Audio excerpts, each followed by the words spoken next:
தட்டை, சீடை, முறுக்கு, ரிப்பன் பக்கோடா, அதிரசம், என்ன வேணாலும் செய்யுங்க. ஒரே ஒரு 5 லிட்டர் இதய மந்த்ரா கடல் எண்ணெய் பேக் ஒரு மாசம் முழுசுக்கும் அத்தனை சமையல் முடிச்சு விடலாம். இதய மந்த்ரா.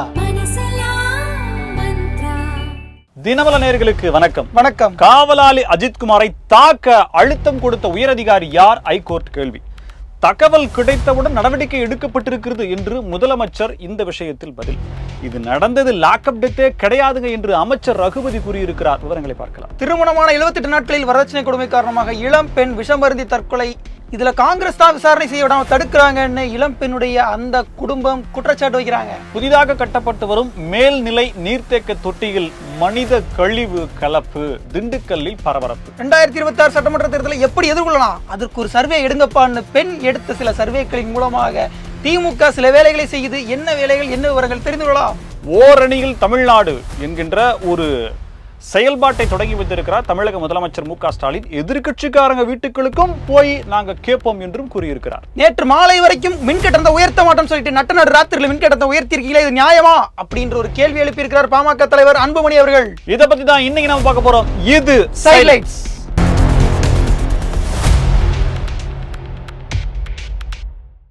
காவலாளி அஜித்குமார் மரணம், அடுத்தடுத்து கிடைக்கப்பெறும் தகவல்கள், நீதிமன்றத்தினுடைய கண்டனம் அப்படிங்கிறதா இன்னைக்கு முழுக்க பிரேக்கிங் நியூஸாக இருக்கு. இதை தாண்டியும் பல சம்பவங்கள் இருக்கு. ஆனால் திமுகவென்றால் இது ஒன்று மட்டுமே பெரிதாக்கப்பட்டு மற்றவைகள் எல்லாம் ஒழுங்கெடுக்கப்படுகிறதா அப்படின்ற மாதிரியான விஷயமும் வருது. இப்போ அஜித்குமார் விஷயத்துக்கு வருவோம். நீதிமன்றம் கேள்வியை எழுப்பி இருக்கு. மதுரை உயர்நீதிமன்ற கிளை இதை விசாரிச்சுட்டு இருக்காங்க. ரொம்ப தீவிரமாக விசாரிச்சு இன்னைக்கு காலையில், அதுக்கு பிறகு நாங்கள் மதியம் 3 மணிக்கு பிணக்குறாய்வு அறிக்கை கிடைத்த உடனே அந்த உடற்குறாய்வு அறிக்கையை வச்சு நாங்கள் பேசுவோம் சொல்லியிருந்தாங்க. இப்போ கிட்டத்தட்ட உயர்நீதிமன்றம் அதுலேயுமே பல கேள்விகளை கேட்டிருக்காங்க. குறிப்பாக அஜித்குமாருடைய காது, வாய், பிறப்புறுப்பு போன்ற இடங்களில் மிளகாய் பொடிகள் தூவப்பட்டிருக்கு. இதை ஏன் பண்ணாங்க அப்படின்ற ஒரு கேள்வியை அதிர்ச்சிகரமாக நீதிமன்றமே கேட்டிருக்கு. இது ஒரு ப்ரூட்டல், என்ன சொல்கிறது, ஒரு டார்ச்சர், ஒரு கில்லிங், இது என்ன வார்த்தைகளை வரைக்கும் எனக்கே தெரியல. அவ்வளவு மோசமான ஒரு படுகொலையை இந்த காவல்துறையினர் செய்திருக்கிறாங்கன்னு தான் சொல்லணும். அவருக்கு பிளட் கிளாட்னு ஆயிருக்கு, பிளட்டு சிந்தி இருக்கு. ஆனால் விசாரணை நடத்தக்கூடிய நீதிபதி சம்பவப்பட்ட இடத்துக்கே போய் விசாரணை பண்றாரு. அந்த இடத்துல எந்த விதமான தடையும் இல்லை. அதையே குறுக்கு கேள்வியா அவர் முன்வைக்கிறார். போலீஸ்காரங்க என்ன சொல்றாங்கன்னா, சார் அப்படிலாம் எதுவுமே இல்லை சார், பிளட்டே இல்லை சார் சொல்றாங்க. அது மட்டும் இல்லை, பிரேத பரிசோதனையில் அவங்களுக்கு பிளட் லீக் ஆயிருக்குன்ற மாதிரி சொல்றாங்க. அப்ப லீக் ஆன பிளட் இங்க இல்லைன்னா தடயத்தை அளித்தது யார், பாதுகாக்க தவறியது போலீஸ் ஏன் இந்த தவறை செய்கிறதுன்ற ஒரு ஆதாரபூர்வமான கேள்வி அவர் முன்வைக்கிறார். அதே இடத்துல ஜாயின்ட் மேஜிஸ்ட்ரேட் அந்த பிணக்குறாய்வு நடக்கக்கூடிய இடத்துல இருந்து அவர் நேரடியாக கண்காணிக்கணுன்ற ஒரு இது இருந்திருக்கு. அதற்காக அவர் போகும்போது அவரையுமே தடுத்து அந்த பிணக்குறாய்வு பார்க்க விடாமல் தடுத்திருக்காங்க அப்படிங்கிற ஒரு குற்றச்சாட்டையுமே வைக்கிறாங்க. அதையுமே கோர்ட்டில் சொல்லியிருக்காங்க. அது போக அந்த காணொலி, அடித்து துன்புறுத்தக்கூடிய அந்த காணொலியும் வெளியாகி ஒரு பரபரப்பை கிளப்பி இருக்கு. அந்த காணொலி எடுத்தவரையும் மிரட்டுறாங்க அப்படின்னு ஒன்று. காணொலி வெளியில வந்த விதமே ரொம்ப படுபயங்கரமா இருக்கு, சினிமா மாதிரி இருக்கு. மாஜிஸ்ட்ரேட் முன்னாடி, அப்புறம் வக்கீல் முன்னாடி தான் இந்த காணொலி அவர்களுக்கு சமர்ப்பிக்கப்பட்டிருக்கு. அதனால தான் காணொலி வெளியே வந்திருக்கு. ஒருவேளை இது தெரியாமல் போயிருந்தால் அப்படின்ற மாதிரியான விஷயங்கள் வருது. கடைசி நேரத்தில் கூட 50 லட்சம் ரூபாய் தருவதாகவும், காவல்துறையினுடைய விசாரணைக்கு பயந்து தப்பித்து ஓடும்போது காக்காய் வலிப்பு ஏற்பட்டு அவர் மரணித்தார் அப்படின்ற சொல்லக்கூடிய ஒரு வாக்குமூலத்தை கொடுங்கன்னு சொல்லி கேட்டு காம்ப்ரமைஸ் 50 லட்சம் ரூபாய்க்கு செய்யப்பட்டதாகவும் தகவல் சொல்லுவாங்க. மானாமதுரை டிஎஸ்பி தான் அதை பேசினதாகவும் அவங்க வீட்டில் பேசினதாகவுமே எவிடன்ஸ் கதிர் போன்றவர்கள் சொல்லிட்டு இருக்காங்க. அதே நேரத்தில் இன்னொரு பூகம்பமும் கிளம்பி இருக்கு. அது என்னன்னா, இதன் வழக்க நாங்கள் சிபிசிஐடிக்கு மாற்றிட்டோம், அவங்க விசாரிச்சிருவாங்க அப்படின்னு ஒரு சமாதானத்தை கோர்ட்டில் சொன்ன உடனே சிபிசிஐடிலாம் நாங்கள் நம்ப முடியாது, ஒரு மாநில அரசு, ஒரு அரசு இந்த கொலையை, தன் குடிமகனை கொலை செய்திருக்கிறது அப்படிங்கிற ஒரு வார்த்தையை, கடுமையான வார்த்தையை சொல்லியிருக்கிறாங்க. உண்மையை சொல்லணும்னா இது உள்ளபடியே தமிழக அரசுக்கு ஒரு பெரிய அவமானம் தான் சொல்லணும். இன்னைக்கு செய்தியாளர் சந்திப்பில் முதலமைச்சர் மு க ஸ்டாலின் கேள்வியாக முன்வைக்கப்படுது. தகவல் கிடைக்கப்பட்டவுடன், புகார் கொடுத்தவுடன் இது உடனடியாக விசாரிக்கப்பட்டிருக்கிறது அப்படின்னு சொல்லி அவர் முடிச்சு நடவடிக்கை எடுத்திருக்கோம். முதலமைச்சர் என்ன செஞ்சாரு, முதலமைச்சர் இதை பத்தி என்ன கருத்து சொல்றாங்கன்னு சொல்லி நேத்தே நயினா நாகேந்திரன் மற்றும் சில அரசியல் தலைவர்கள்லாம் கேள்வி, அன்புமணி ராமதாஸ் போன்றவர்கள்லாம் கேள்வி வச்சிருந்தாங்க. அவர் ஒரே வார்த்தையில முடிச்சுட்டார். இதையும் தாண்டி இன்னும் ஒருபடி மேல போய் அமைச்சர் ரகுபதி அவர்கள் இது லாக்அப் டெத்தே கிடையாது அப்படின்னு சொல்லி சாத்தான்குளம் சம்பவத்தையும் இந்த நடைபெற்றிருக்கக்கூடிய அஜித்குமார் மரணத்தையும் ஒப்பிட்டு பல விஷயங்களை பேசியிருக்காரு. நீங்க சட்டத்துறை அமைச்சரா இருந்தீங்க, மனசாட்சின்றது உங்களுக்கு இருக்கா சார்? நடைபெற்ற விஷயங்களுக்கான ஆதாரம் வீடியோவே வெளிவந்துருச்சு, நீங்க எப்படி சார் இந்த மாதிரியான கருத்துக்கள் முன்வைக்கிற கேள்வி கணைகள் அவருக்கு உள்ளாகிறாரு. இதுல ஜெயராஜுடைய பினிக்ஸ் அந்த வழக்கையும் இதையும் ஒப்பிட்டு பார்க்க முடியலனாலுமே ரெண்டுமே ப்ரூட்டல் டார்ச்சர் தான். ரெண்டுமே ஒரு படுகொலைக்கான முன்னாடி இருந்த அந்த டார்ச்சர்ஸ் தான். இது எதையுமே இல்லைன்ற மாதிரி ஒரு முன்னாள் சட்டத்துறை அமைச்சர், முன்னாடி அவர் இத்தனைக்கும் மத்திய இணையமைச்சராக கூட இருந்திருக்கிறாரு. அப்படிப்பட்ட ஒரு நபர் பேசும்போது இது உள்ளபடி ஒரு அமைச்சர் ஏன் இவ்வளவு பொறுப்பற்று பேசுறாரு? இதுக்கு முன்னாடி அவர் நிறைய இடங்கள் அந்த மாதிரி தான் பேசியிருக்காரு. நீதிமன்றம் விசாரணையில வெளிப்படையா சொல்லிடுச்சு, தமிழக அரசு முழு தகவலையும் கோர்ட்டில் சமர்ப்பிக்க தவறுகிறதா அப்படின்ற கேள்வியை முன் வச்சிருக்காங்க.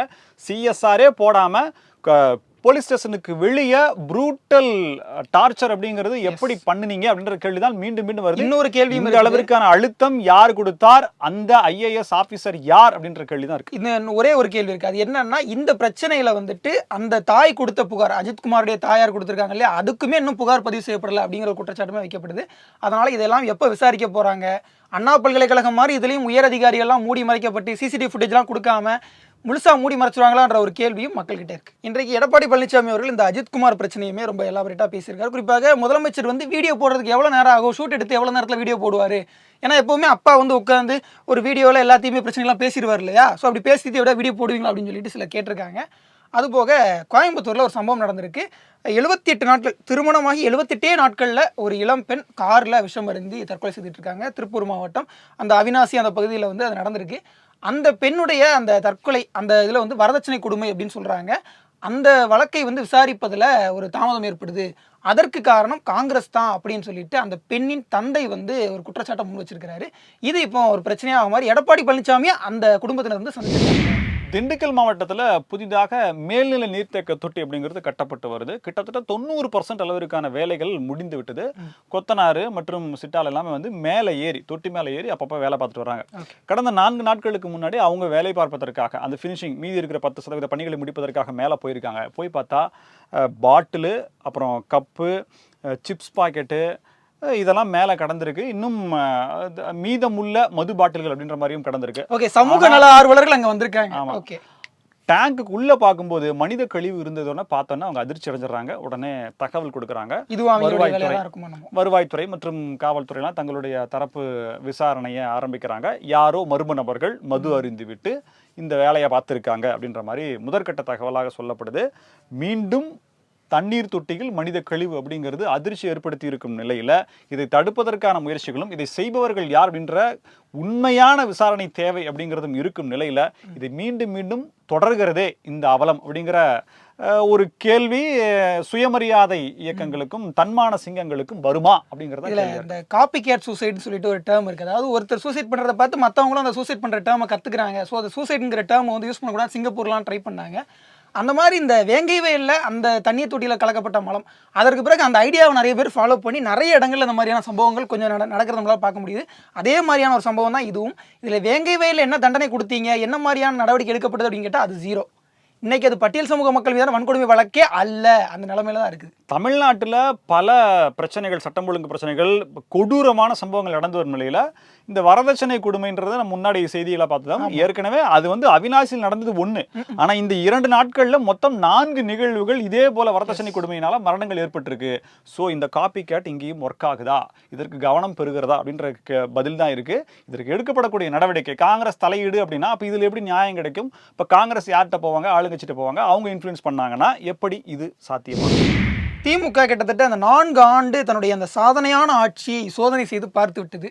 சோதனை முடிச்சதுக்கப்புறம் என்னது, வேதனை தான். சாதனை தான். இப்போ அந்த சாதனைக்காக அவங்க என்ன பண்ண போகிறாங்கன்னா, சாதனை விளக்க பொதுக்கூட்டம் அப்படின்னு நிறைய இடங்களில் போட ஆரம்பிச்சிட்டாங்க.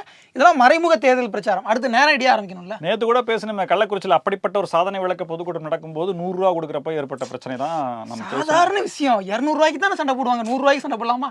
இப்போ என்ன உடன்பிறப்பே வா அப்படின்னு அறிவாலயத்துக்கு ஐயா வந்து எல்லாரும் அப்படி கூப்பிட்டாரு.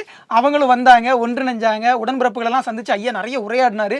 என்னப்பா ஒரு தொகுதியில் எந்த பிரச்சனையும் இல்லை, எல்லாரும் ஓட்டு போட்டுருவாங்கல்ல. அதுலயும் ஏகப்பட்ட பிரச்சனை. 1-to-1 பக்கத்துல பார்த்தா அறிவாலயத்தின் ஆசான் உட்கார்ந்து இருக்காரு. அப்புறம் மாவட்ட செயலர் இருக்காங்க. நாங்க பிராது கொடுக்கறதே இவங்களை பத்தி தான் நாங்க கொடுக்கணும். அப்புறம் அவங்களே வச்சுட்டு நீங்க பிராது காட்டிங்கன்னா நாங்க போய் பிராது சொல்றது, நீங்க சொல்றத பூம்பு மாடு மாதிரி தலையாட்டிக்கிட்டு போடுற சாப்பாடை சாப்பிட்டு நாங்க எழுந்து வந்துறோம். தலைவர் சொன்னாங்க பிரைவசி கொடுங்க, தலைவரே பிரைவசி கொடுங்க அப்படின்ற மாதிரிலாம் உடன்பிறப்புகள் குமுறல வச்சிருக்காங்க. இன்னொரு பக்கம் என்னன்னா, தலைவர் அதாவது தளபதி அவர்கள், ஐயோ உடன்பிறப்புகளுடைய தளபதியான ஐயா ஸ்டாலின் அவர்கள் பெண்ணை கையில் எடுத்து சர்வே எடுக்க ஆரம்பிச்சிட்டாப்ல. பெண் அவங்க தான் வந்து இந்த சர்வேக்குள்ள இறங்கியிருக்காங்களாம். கிட்டத்தட்ட 4 டீம் இறங்கியிருக்கதா சொல்றாங்க. ஒருத்தர் இவர், ஒருத்தர் இவர், இன்னொருத்தர் இவர், இப்படி பலரும் இறங்கியிருக்கிறாங்க. இறங்கியிருக்கிறாங்க. ஸோ இப்படியெல்லாம் இறங்கி சர்வேக்கள் எடுக்க ஆரம்பித்த உடனே இந்த தொகுதியில் யாருக்கு கொடுக்கலாம் சீட்டு, யாருக்கு கொடுக்கக்கூடாது, யார் மேலே அதிருப்தி இருக்குது, பொன்முடி ஐயாவுக்கு கொடுக்கலாமா கூடாதா, அவர் பையன் எம்பியாக இருந்தார் அவருக்கு கொடுக்கலாமா கூடாதா. ஐயா இதை நீங்கள் அடிமட்ட தொண்டனை கேட்டால் கூட சொல்லிடுவாங்க, இதுக்கு உளவுத்துறை வச்சு ரிப்போர்ட் எல்லாம் வாங்கணுங்கிறது இருக்கு. ஸோ இப்படியாக உளவுத்துறையும் பெண்ணும் இந்த பல வேலைகளை செய்து ஸோ இதன் மூலியமாக தெரிந்து கொள்ளணும்னா இதை யாரெல்லாம் கழிச்சு கட்டணுங்கிறது உளவுத்துறை ரிப்போர்ட் சொல்லி இவர் கழிச்சுவாரோ அப்படின்ற மாதிரியான பார்வை வைக்கப்படுது. இருந்தாலும் கடந்த காலங்களில் சிறப்பான ஆட்சியை கொடுத்ததாக நம்பப்படுகிற முதலமைச்சர்கள் எல்லோருமே இந்த கண்டார்கள் என்ற மாதிரி உளவுத்துறை ரிப்போர்ட்டை வச்சு தான் பண்ணுவாங்க. இதுல என்னன்னா எங்கெங்கெல்லாம் வேட்பாளருக்கான செல்வாக்கு அதிகமாக இருக்கு, திமுகவினுடைய செல்வாக்கு அதிகமாக இருக்கு, குளத்தூர்ல ஐயா ஸ்டாலின் நிக்கலாமா வேண்டாமா, சேப்பாக்கத்துல ஐயா உதயநிதி நிக்கலாமா வேண்டாமா, இப்படி பல கேள்விகள் கூட இருக்கும். ஸோ இந்த கேள்விகளுக்கெல்லாம் பதில அந்த ரிப்போர்ட் சொல்லியிருக்கிறதா சொல்றாங்க. அதனால கூடிய விரைவில் இப்போ என்னது ஓரணியில் தமிழ்நாடா அதை மாதிரி ஒவ்வொரு வீட்டுக்கும் போறாங்க. கூடிய விரைவில் இந்த தேர்தல் பிரச்சாரம் தொடங்கும், அதுல வேட்பாளர்களும் அறிமுகமாவாங்க. பல காலங்களுக்கு முன்பே திட்டமிடப்பட்ட ஒரு நிகழ்வு ஓரணியில் தமிழ்நாடு. பல காலத்துக்கு முன்னாடி 4 ஆண்டு காமராசர் ஆட்சியை கொடுத்த வெற்றி பெருமிதத்தோடு மக்களை சந்திக்க நாம் செல்வோம் அப்படின்னு அவங்க சொல்ல. காமராசர் ஆட்சியை காங்கிரஸ் தான் கொடுக்கணும், நீங்க கருணாநிதி ஆட்சியை கொடுத்தோம்னா சொல்ல முடியும்? அது சொல்ல முடியாது, சொல்ல முடியாது. ஓகே, அதனால நம்மளுடைய சாதனைகளை நாங்க விளக்கமாக எடுத்து சொல்லுவோம், அதே போல முன்னேற்றங்களை நாங்க எடுத்து சொல்லுவோம், செய்ய போறதை நாங்க சொல்லுவோம் அப்படின்னு. சாதனை முன்னேற்றம் செய்ய போறது, ஆமா, இதெல்லாம் சொல்லி ஒவ்வொரு தொகுதி, அதாவது 38 வருவாய் மாவட்டங்கள் இருக்கு. அந்த வருவாய் மாவட்டங்களுக்கான பொறுப்பாளர்களை நியமிச்சு தொகுதியா பிரிச்சு ஒவ்வொரு வார்டா பிரிச்சு எல்லாத்துக்கும் போய் வேலை பாருங்க, பூத்தா பிரிச்சு அதையும் சேர்த்து சொல்லிருங்க, பூத்தா பிரிச்சு வீடா பிரிச்சு வீட்டுக்கு ஒருத்தரா பிடிச்சி அப்படின்ற மாதிரி ஒரு டார்கெட்டை வச்சு ஓரணியில் தமிழ்நாடுன்ற ஒரு டார்கெட்டை வச்சு எவன் எக்கேடுகிட்டு போனா என்ன, எவன் ஊடு எப்படி போனா என்ன, கொலை கொள்ளை கற்பழிப்பு 8 வயசு புள்ள எப்படி போனா என்ன, எங்களுக்கெல்லாம் தேவை கிடையாது. அடுத்த தேர்தலில் நாங்கள் ஜெயிக்கிறது எப்படிங்கிற ஒரே அந்த பார்வையோட குதிரைக்கு கடிவாளம் கட்டி விட்ட மாதிரி வெற்றியை நோக்கியே பயணிக்க வேண்டும் என்கின்ற ஒற்றை வரியில் தண்டவாளத்தில் ஒரு தண்டவாளத்தில் மட்டும் ஏறி அப்படியே போயினே இருங்க. போனீங்கன்னா ராமேஸ்வரம் தளபதி ஸ்டாலின் அவர்கள் மஞ்சத்திரையை கட்டி ஓரணியில் தமிழ்நாடுனார். ஓரணியில் தான் தமிழ்நாடு இருக்கு, ஆனா அது அவர் எதிரணியில இருக்கு, அதுதான் பிரச்சனையா இருக்கு. அவர் ஒரு தனியா இருக்கிறாரு. உடனே அங்க இருந்த ஒரு செய்தியாளர், சார் எல்லா வீட்டுக்கும் போறேன்றீங்க, அப்ப எதிர்கட்சி காரங்க வீட்டுக்கு போவோமே, அவங்க போவோமே, மாவட்ட செயலாளர் வீட்டுக்கு போவோம், எல்லா வீட்டுக்கும் போவோம். சார் இபிஎஸ் வீட்டுக்கு போவீங்களா?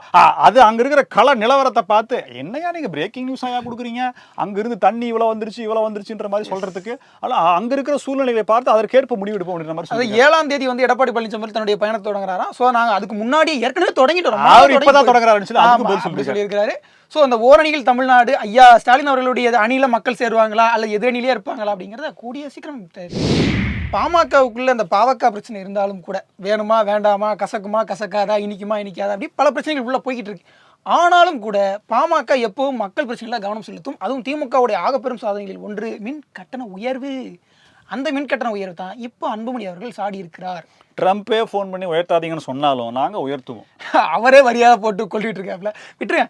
இப்போ என்னன்னா, நேற்று சாயங்காலம் வரைக்கும் மின் கட்டணம் உயராதுன்னு சொன்னீங்க. ஜூலை 1ஆம் தேதி காலையில் அவருக்கு மட்டும் நட்ட ராத்திரியிலேயே இந்த மாதிரி மின் கட்டணத்தை உயர்த்திருக்கீங்களே, இது நியாயமா அப்படின்ற கேள்வியை கேட்டிருக்காங்க. 3.16 விழுக்காடு தான் உயர்த்தியிருக்கோம் அப்படிங்கிற செய்தி வருது. இதே ரயில் கட்டண உயர்வு 500 கிலோமீட்டருக்கு ஒத்த பைசா கணக்குல அதுக்கு உடனே கடிதம் எழுதி அனுப்புறாரு. பொருளாதாரமே போயிரியா, தங்க நகையெல்லாம் அடமானம் வச்சு தான் நாங்க ட்ரெயின்ல போக முடியாது, ஏழை மக்களால ட்ரெயின்ல போகணும். நாங்க எப்படி பாக்குறோம், நாங்க ட்ரெயின் இனிமே போட்டோலையும் வீடியோலையும் தான் பார்க்கணும். தமிழ்நாடு நாசமா போச்சு, லக்ஸூரியஸ் ஆயிரும் அப்படின்லாம் கூட அப்படின்ற ரேஞ்சுக்கு அவங்க கொடுத்தாங்க. இப்போ இதுக்கு என்ன சொல்றீங்கன்னு சொல்லி கேட்டா, இது நாங்கெல்லாம் ஒண்ணும் பண்ணல, ஏற்கனவே இருந்த காங்கிரஸ் ஆட்சி எப்போ சுதந்திரத்துக்கு முன்னாடி இருந்தது, செந்தில் பாலாஜி தாங்க அனுமதி வாங்கினது. அவர் தான் வந்து 5 வருடங்களுக்கு அனுமதி வாங்கினாரு. 375 கோடி ரூபாய் அந்த வீட்டு மின்கட்டண உயர்வு மட்டும் நாங்க ஏத்துக்கிறோம் அப்படிங்கிறாங்க. ஐயா, இதனால உங்களுக்கு எவ்வளவு லாபம் கிடைக்க போகுது இந்த மின்கட்டண உயர்வுனால? அது 3500 கோடி ரூபாய் கிடைக்கும். 3500 கோடி அப்படினாலும் 10 பட்ஜெட் தான் வரும், அப்படினாலும் இல்லாத இருக்கு அப்படின்ற மாதிரி தான் வரும். இந்த கடந்த 3 ஆண்டுகளிலே 42 விழுக்காடு மின்கட்டணம் உயர்ந்திருக்கு. ஆனாலும் மின் வாரியத்தினுடைய அந்த நஷ்டம் இழப்பீடுங்கிறது சரியா ஆகல. 2 லட்ச ரூபாய் டிரான்ஸ்ஃபார்மர் 4 லட்ச ரூபாய்க்கு வாங்கினா எப்படிலாம் பத்தும் அப்படிங்கிற கேள்விகள் தான் வருது. அதனால அந்த மின்கட்டண உயர்வை நட்டு ராத்திரியில ஏத்தி இருக்கீங்களே, இது நியாயமா அப்படின்னு கேட்டு. இது எல்லாத்துக்கும் காரணம் தெரியுமா? ஒன்றிய அரசு கல்வி நிதியாக 600 கோடி ரூபாய் கொடுக்கல. நீங்க இப்படியே பண்ணிட்டு இருந்தீங்கன்னா ஒன்றிய அரசு தமிழ்நாட்டுல காலை வச்சிரும், தாமரம் மலர்ந்துடும். அதனால நீங்க எல்லாரும் மறுபடியும் 2026ல திமுகவுக்கு ஓட்டு போட்டீங்கன்னா இருக்கிற கொஞ்ச காலத்தையும் அப்படியே நான் தள்ளி விட்டு போயிருவேன். ஓரணியில் தமிழ்நாட்டுல ஐயா ஸ்டாலின் அவர்கள் இப்படிதான் திமுகவுடைய ஆட்சி காலம் முடிய போகுது அப்படின்னு உடனே கட்டி அப்படின்னு மக்கள் சொல்லுவாங்களோ, அதிமுக காரங்க சொல்றாங்க. அவசரப்பட்டு பெருமூச்சு விடக்கூடாது, பொறுமையா இருங்க, இன்னும் 1 வருஷம் இருக்கு. ஆமா, அந்த 1 வருஷத்துக்குள்ள கட்டி முடிச்சிட்டீங்களோ, அஷ்டமத்து சனியா கட்டி முடிச்சிட்டீங்களோ இல்லையோ, அந்த பில்டிங் எல்லாம் உடனடியா திறந்தாகணும்னு கடந்த மே 30ஆம் தேதி ஒரு பில்டிங்கை திறந்தாங்க. ஜவஹர்லால் நேரு மார்க்கெட்னு சொல்லிட்டு திருச்சி பகுதியில் இருக்கக்கூடிய ஒரு மார்க்கெட். அதை திறந்தாங்க. திறந்த உடனேயே அங்கே கடையெல்லாம் வைக்கணும் இல்லையா? 80 கோடி ரூபா, 4 கோடி ரூபாய்க்கு மேலே செலவு பண்ணி 80 கடைகளை வந்து கட்டியிருக்காங்க. ஆனால் கரண்ட் கனெக்ஷன் கொடுக்காம விட்டாங்க. கரண்ட் கனெக்ஷன் வேற ஒன்றும் கிடையாது. அதனால் வியாபாரிகள் அங்கே வந்து கடையை தொடங்க முடியாமல் போயிடுச்சு. இப்போ வரைக்கும் அந்த மார்க்கெட் பூட்டி தான் இருக்குது. கிட்டத்தட்ட 1 மாத சாதனையாக அந்த கடை இப்போது வரை பூட்டியே இருக்கிறது. ராமர் கோயிலில் போய் பேசினவங்களாம் வரிசையில் வாங்கப்பா, யாருப்பா வேலை முடியாமலாம் திறந்துலாம் சொன்னாங்களேப்பா, அவங்களாம் வரிசையாக வந்து நில்லுங்கப்பா, இந்த செய்தியை படிச்சுட்டு போங்கப்பா. ஆமாம், வியாபாரிகளுடைய பெரிய ஏமாற்றமாக இந்த மார்க்கெட் இருக்குது அப்படின்னு சொல்கிறாங்க. எப்போ திறக்க போகிறாங்கன்னு தெரியல. ஐயா கரண்ட் கனெக்ஷனாக சீக்கிரம் கொடுப்பீங்களா, இல்லை அதுவும் தேர்தலுக்கு 2 நாளைக்கு முன்னாடி தான் கொடுப்பீங்களா அப்படிங்கிற கேள்வி. இதே போல பல புதிய தகவல்களோடு மீண்டும் உங்களை சந்திக்கிறோம். இது சைட்லைட்ஸ். நன்றி.